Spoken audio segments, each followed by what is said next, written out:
You are watching the #1 podcast in the whole entire YouTube wrestling community, and I'm one of your hosts, Juan. And I'm your other host, Jean-Paul Leek. And together we are... Rope Break. And family, you know, like it is, somebody, no, we're not going to do that. It's Smackdown time. Are you ready for some bullshit? This time it wasn't a match. It was great.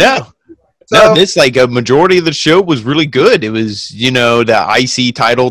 We got the finals. And I think with how long this match was, that's why they put it here. Because, you weren't going to put this on the pay-per-view. But besides that, I mean, it was the normal. It was good. And also, bullshit. Like, why? These two guys are not going to be part of the pay-per-view. So, like, they have the match during the show, using most of the length of the show. Why not? That was really good. Jeff Hardy had to pee. Show that, like, he's clean, and then he throw that beat to Sheamus. Good stuff on that. Yeah, so, that was good. I actually like the Jeff Hardy Sheamus thing. I mean, Sheamus makes me laugh, like, especially when his music hits, and he's like, "Fella!" I mean, like, who yells "fella" when that thing? I mean, like, Sheamus it's funny. Is cool. Yeah, and he's legit. Unfortunately, I don't know. Like, I miss the old theme song, but that's me. Oh yeah. We had like a. Well, we love all the old themes. Or Bayley, Sasha Banks as the new tag champions, kind of like a lame promo right there in the middle. Main event time, it was like Taki and and also we got Braun Strowman going against Dolph Ziggler and Miz and Morrison. So kind of like a I would say watchable show. So family, thank you so very much for watching every single one of our videos. Thank you so very much for the support on like AEW Dynamite, NXT. Everybody's loving NXT, Jean-Paul, because TIK TOK. There's some problems for Adam Cole, baby, because of Carrion and Scarlett. So, but we're not going to talk about that because all of you need to go watch that video in our channel. So, Jean-Paul, SmackDown opens, like you said, with Sheamus and Jeff Hardy, and we're going to have the contract signing for their match at Backlash. I didn't know that you actually have to sign contracts to have matches anymore, but, that's the WWE for every single match. I don't know. Yeah, like you said, sometimes they have to sign it, sometimes they don't. Yeah, I think you should only really do them for, like, matches that have some sort of stipulation, like, retirement mask or like a, hair versus mask match, something like that, or a championship match. But this was all just set up because it's like, hey, it's the go-home show. Really got to get the Jeff Hardy-Sheamus feud. Really want to have that going, like, really hot, you could say, going into the pay-per-view. And, I mean, it was hot because he took his fresh, hot piss and threw it right in Sheamus' face. Pretty much that's what it was. Like he says, I'm not signing until you take a piss test and it comes out clean. And then, you'll be able to have the match with me, which ends up happening because Jeff goes and pisses. And then he throws the stuff on Sheamus. Yeah, and it was really good. Jeff, I love Jeff Hardy. I love the Hardy Boys as a tag team. But even as a singles wrestler, Jeff, to me, is just as legit. And I almost like him. I almost want to say more in his singles role. And he's just a believable baby face. And everything he was saying was, good. And the crowd's behind him. Obviously, the crowd's all, they're all corporate. They're all stooges told what to say. But the crowd was behind him, which was nice. And then the one thing I didn't like when he said, he's like, oh, yeah, I am an alcoholic. It's like, aren't you supposed to be clean, though? Shouldn't you be like, I'm a recovered alcoholic? Because it makes it sound like he's still struggling. It's like, so maybe you were drunk behind the wheel and you killed Elias. You know what I'm like? Well, we don't know. And I just feel that, like, again, like, whoever writes those things is like... Yeah, I'm like, Jeff, dude, come on. Thank you. But, like, also, like, Jeff should be like, hey... recover alcoholic. I don't do that anymore. Yeah, that's what I mean. Yeah, he's like, I am an alcoholic. And people were like clapping. I'm like, no! Nowadays everything bad is good and yeah, that's what I mean. It's like, oh yeah, we can't yell at nobody. But it was a good segment. Like you said, it was a good start of the show. Like you said, a little funny. Now, what do you know? What was your opinion? Did you laugh? Because I saw some things. No pun intended. Saw some backlash. People were like, "Oh, this is childish. This is so stupid." And then but then they're the same people who laugh at all the shit AEW gives them. They're like, "Oh, this is amazing." It's like I just wanted, like, for example, like it did something for me. It was a little like funny. I'm not saying, oh my gosh, I was losing over it, but hey, at least like they find a way to make that like because people were comparing it. Serious for Yeah, people were comparing it to the dog food.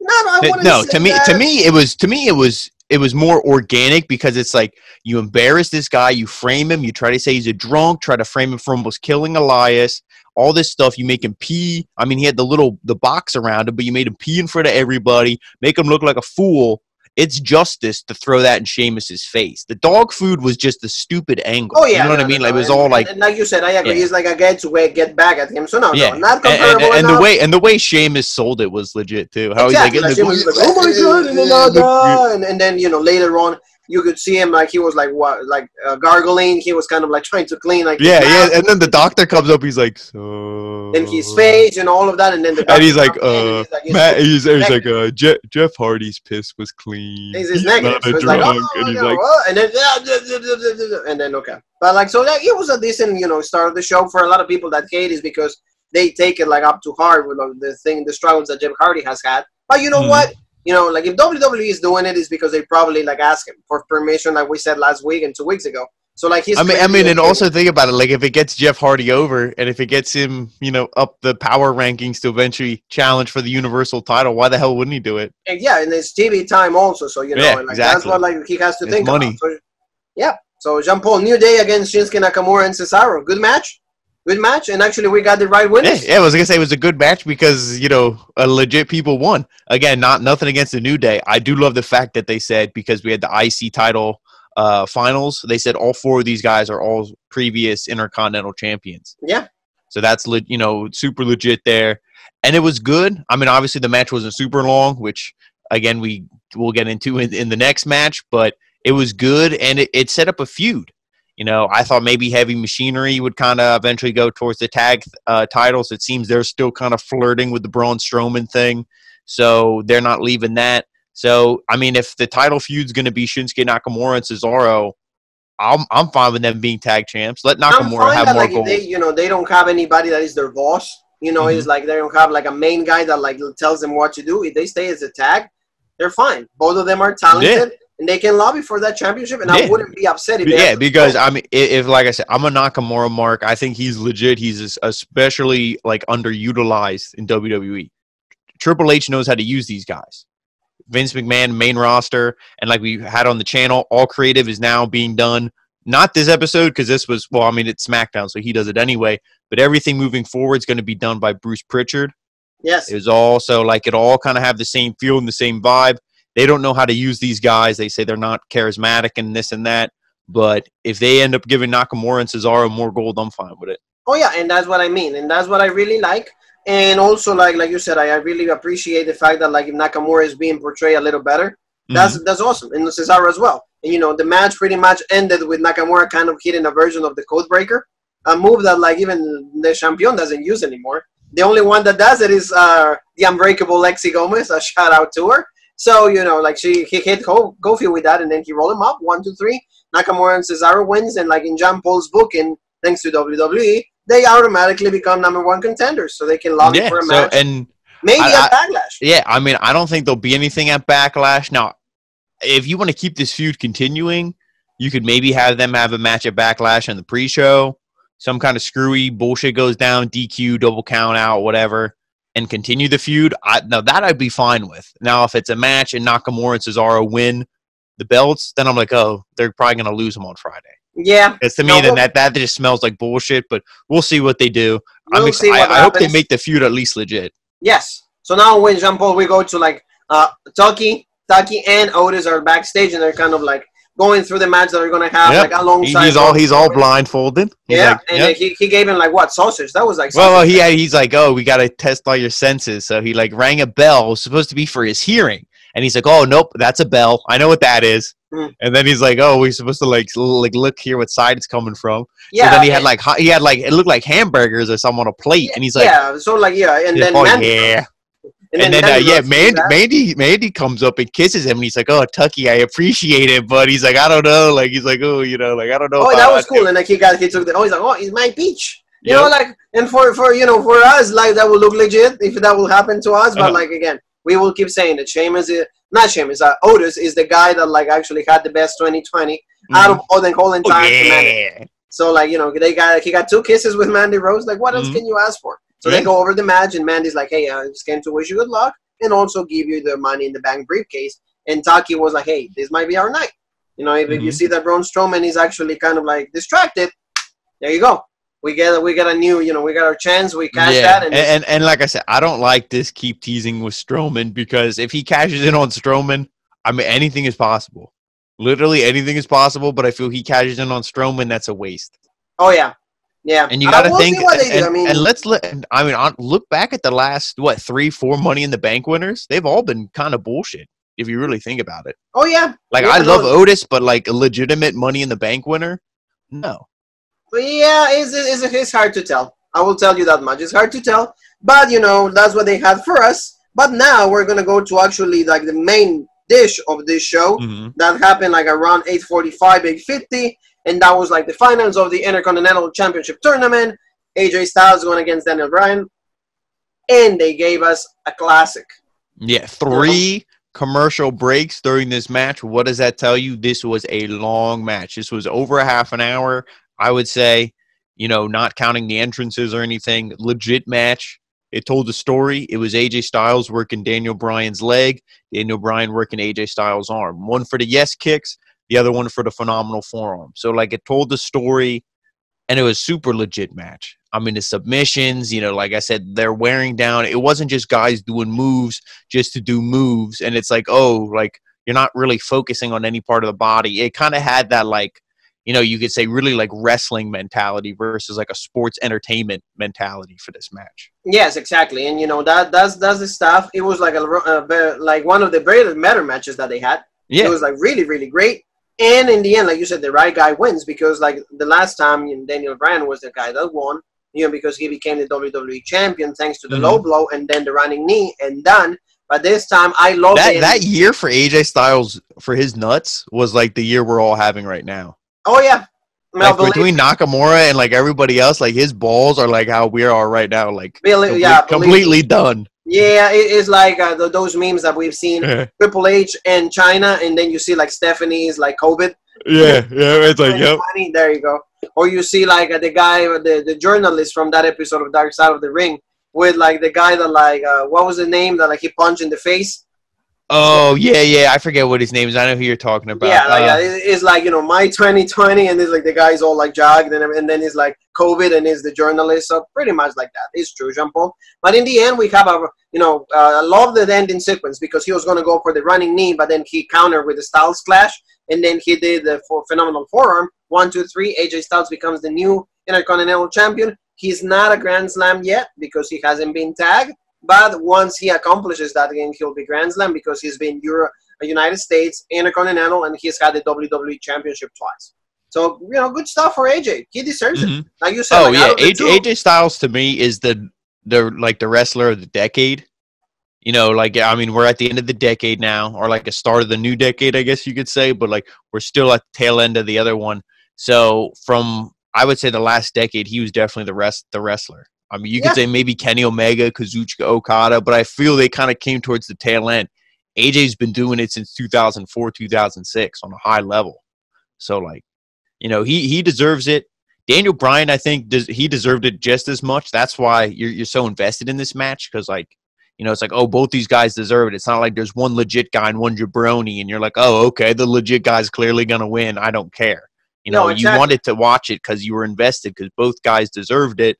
And I think Daniel Bryan will get it from him. I think they'll continue this. Maybe not immediately, but I think they'll revisit it at some point. Maybe do it at SummerSlam, do a rematch, or, you know, I don't know what.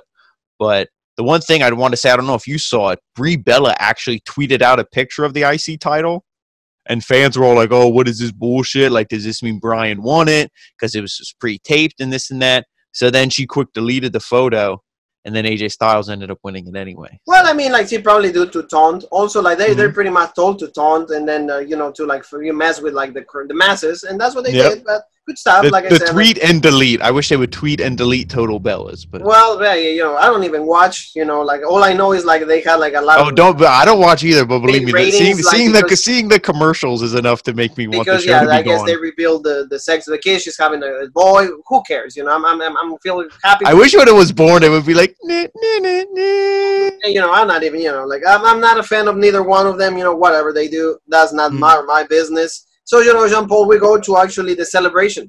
We go to, like, Bayley, Sasha Banks, and, like, they're celebrating for their new tag team champions. So, like, they come to the ring, and they're like, oh, we're the best, you know, like, and I couldn't do it myself. You know, I'm, like, the longest SmackDown champion of all time. but I would have never been able to do it without the blueprint.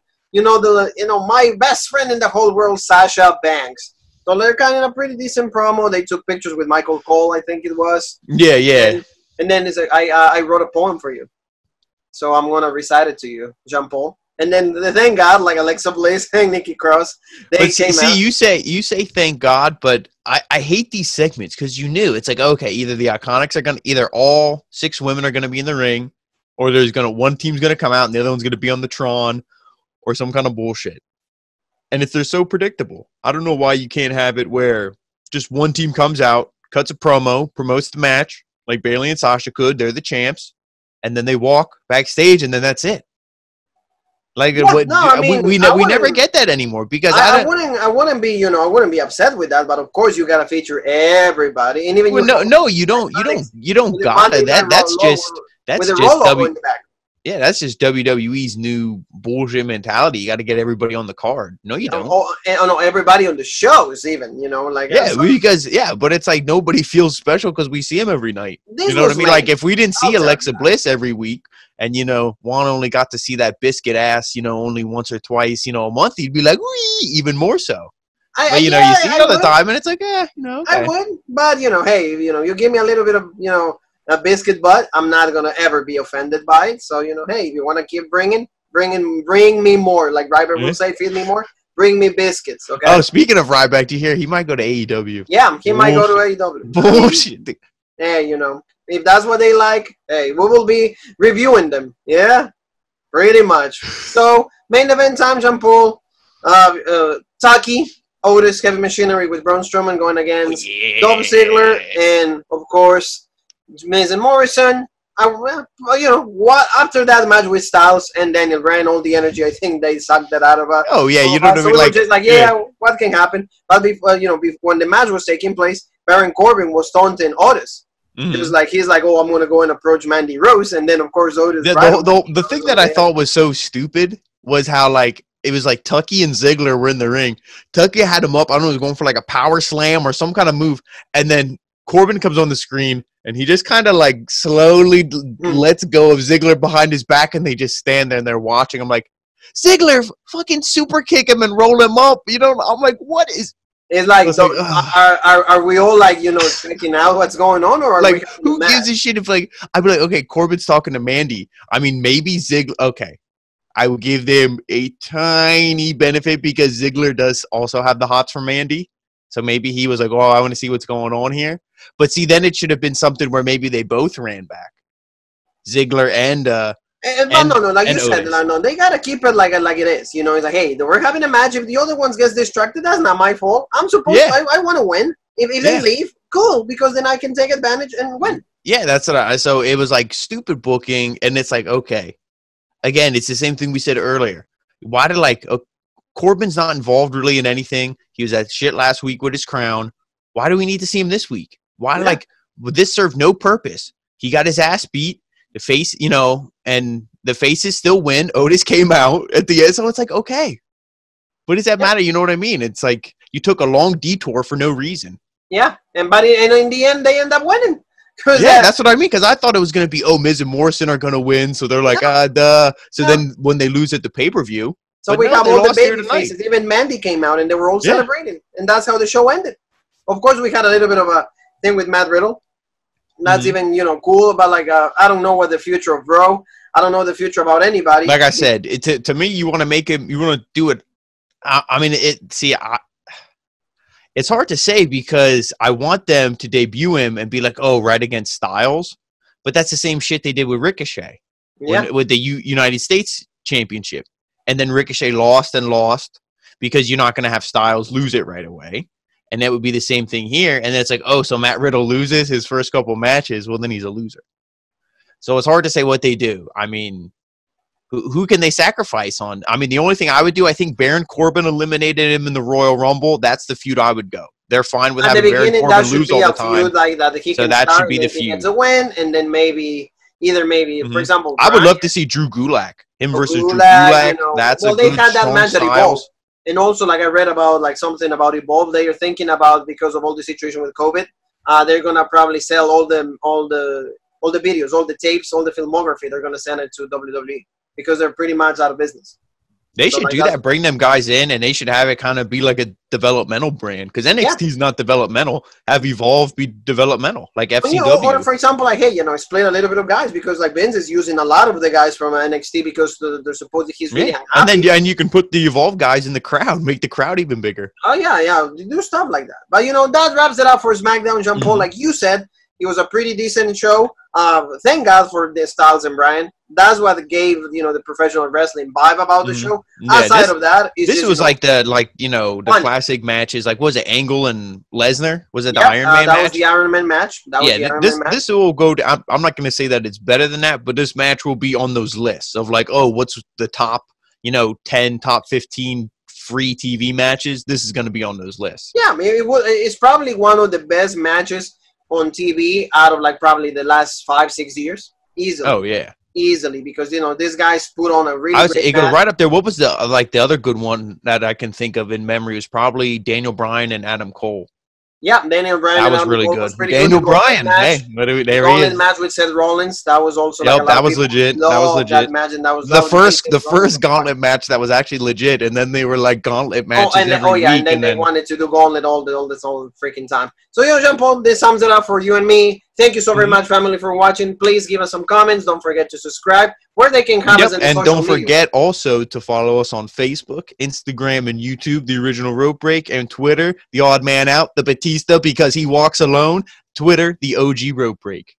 Yep, and family, like Jean Paul, you and me will have a lot of coverage this weekend like we always do, because we have like a special thing that we're not going to reveal what it is, but we're in the works on that. And also we have previews and predictions for Backlash, coverage of Backlash as soon as the pay-per-view takes place, as soon as it's over. You and me will be on. So I think we have one more thing that is left to say right here, right now, and that is...